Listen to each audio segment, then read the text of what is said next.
Henri Delacroix était un homme que tout le monde connaissait, mais que peu comprenaient vraiment.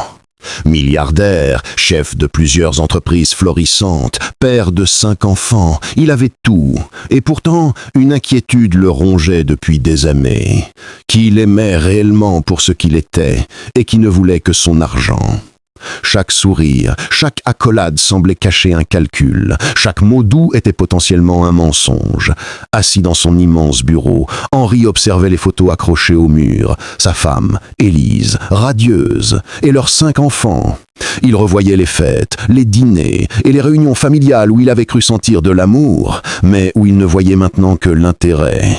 Même ses associés, ceux en qui il avait confiance, avaient parfois des regards qui trahissaient leur ambition. Henri réfléchissait, pesait chaque geste, chaque mot qu'il avait vu dans sa vie.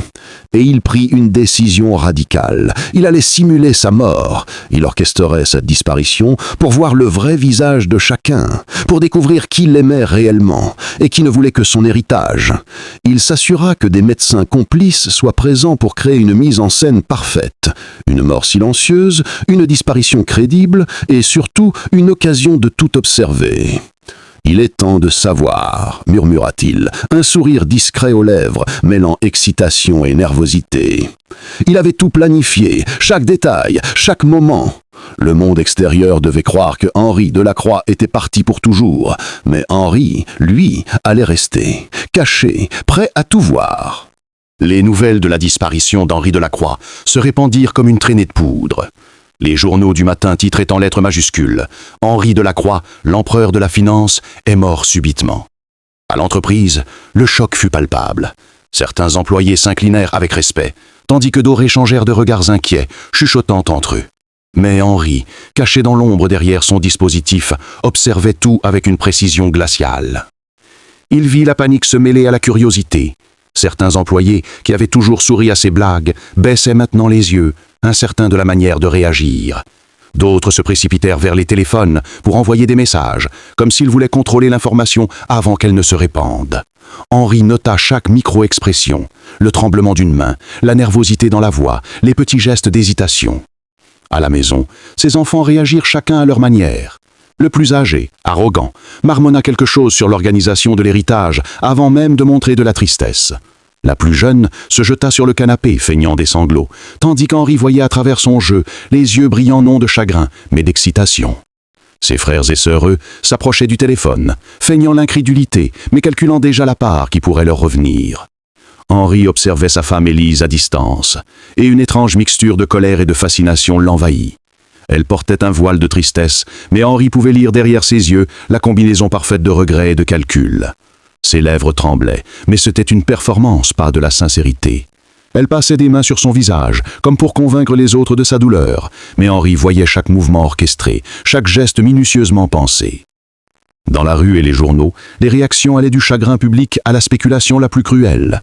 Les voisins, les connaissances, même les journalistes, semblaient mesurer la fortune qu'il laissait derrière lui, spéculant sur qui hériterait de quoi. Henri prenait mentalement note de tous ses comportements, enregistrant la vérité sur le monde autour de lui. Au fur et à mesure que la journée avançait, Henri suivit les messages et appels qui arrivaient à l'entreprise, les conversations privées, les murmures derrière les portes fermées. Il voyait combien chacun était prêt à mentir, trahir ou manipuler pour tirer profit de sa disparition. Chaque rire étouffé, chaque plainte feinte, chaque souffle inquiet révélait un morceau de leur vrai caractère. Ce jour-là, Henri comprit que sa décision de simuler sa mort n'était pas seulement un test, c'était un révélateur. Il voyait enfin qui pensait à lui par amour et qui ne pensait qu'à l'argent, au pouvoir et aux avantages personnels. Et il sourit, discret, satisfait. Il avait enfin le contrôle total sur la vérité que tous essayaient de cacher derrière leur masque. Henri, caché derrière son dispositif, voyait tout.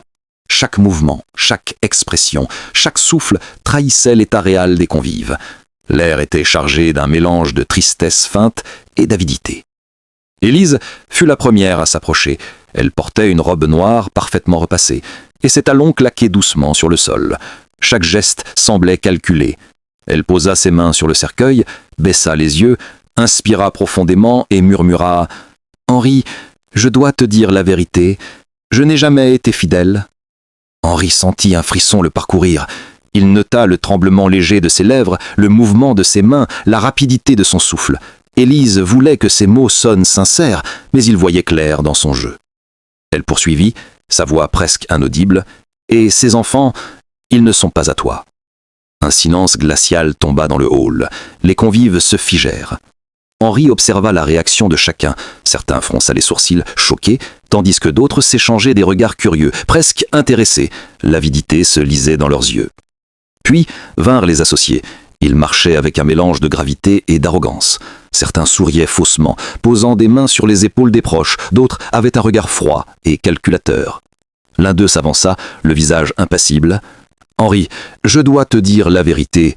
J'ai eu une liaison avec Élise, et certains de ses enfants, je suis leur père. » Henri sentit une vague de colère le submerger, mais il resta immobile, notant chaque détail, le frisson dans la voix de son interlocuteur, le léger sourire d'un autre associé, les regards échangés, les murmures rapides qui parcouraient la salle.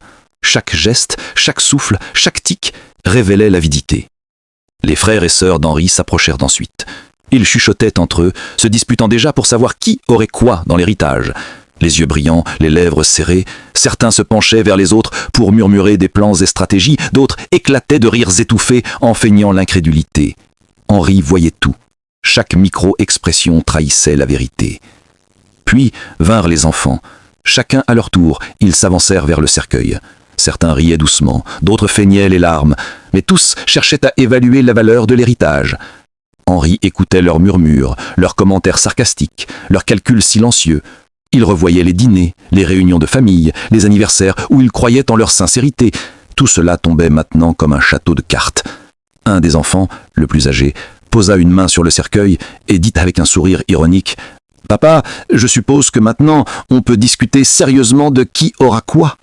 Henri sentit une bile lui remonter, mais il resta immobile. Il observait, notait, analysait. Chaque geste de ses proches était désormais clair. L'amour qu'il prétendait ressentir n'était qu'un masque derrière lequel se cachait la cupidité. Les murmures se répondirent. Les invités commençaient à se confier entre eux, chacun essayant de montrer qu'il méritait davantage, que ses besoins étaient plus grands que ceux des autres. Les conversations devinrent plus intimes, plus cruelles. Des secrets étaient révélés, des accusations lancées à voix basse, et Henri percevait tout. Chaque mensonge, chaque faux semblant, chaque sourire intéressé s'inscrivait dans sa mémoire. Henri se remémora tous ces moments où il avait cru en leur loyauté, les anniversaires où Élise lui avait promis fidélité, les réunions d'entreprise où ses associés avaient juré dévouement, les fêtes familiales où il pensait voir de la joie sincère. Tout cela était désormais clair.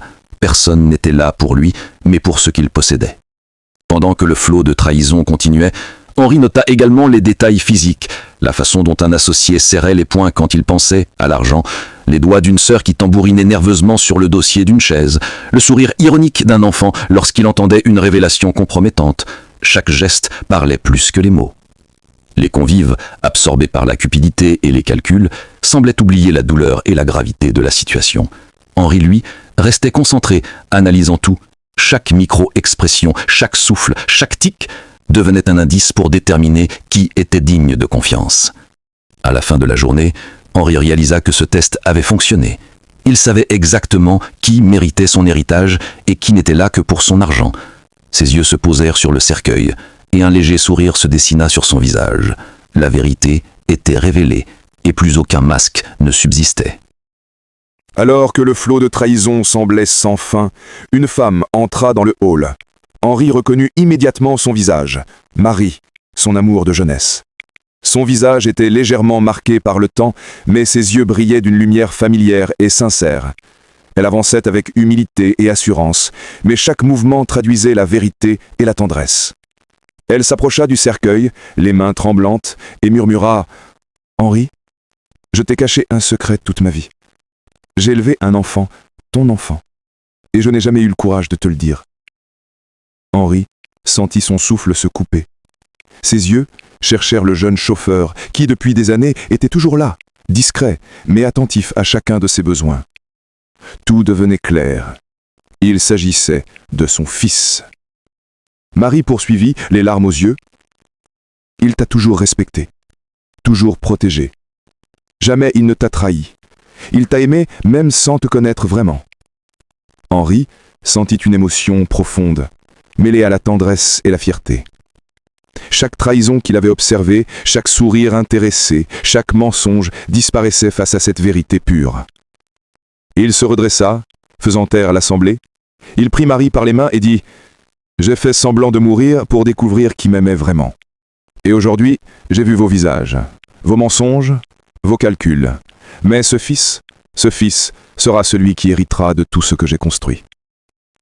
Il a fallu que je meure pour connaître vos vérités. » Le silence tomba sur le hall. Les invités, stupéfaits, réalisaient que leur trahison avait été observée et que leur masque était tombé. Ses yeux brillaient d'une lumière douce mais ferme. « Aujourd'hui, je vous le dis, commença-t-il, tout mon argent, toutes mes entreprises, tous mes biens iront à mon véritable enfant. Vous autres, mes soi-disant amis et ma famille, vous n'aurez rien. Vous êtes tous exclus. » Les convives restèrent figés. Les murmures commencèrent, certains chuchotant leur incrédulité, d'autres leur honte. Les enfants se regardaient, incapables de croire que leur avidité avait été vue et rejetée. Les associés comprirent que leurs calculs avaient été exposés.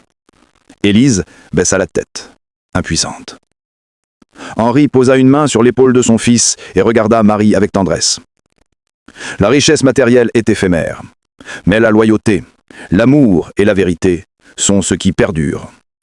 N'oubliez jamais cela. Un léger sourire se dessina sur son visage. Après des années de doute et de trahison, il avait trouvé la vérité. Il comprit que parfois, il fallait toucher à la mort pour voir la vie telle qu'elle est vraiment. Le hall silencieux laissa Henri savoir que l'héritage était désormais entre de bonnes mains, là où l'amour et la loyauté étaient réels.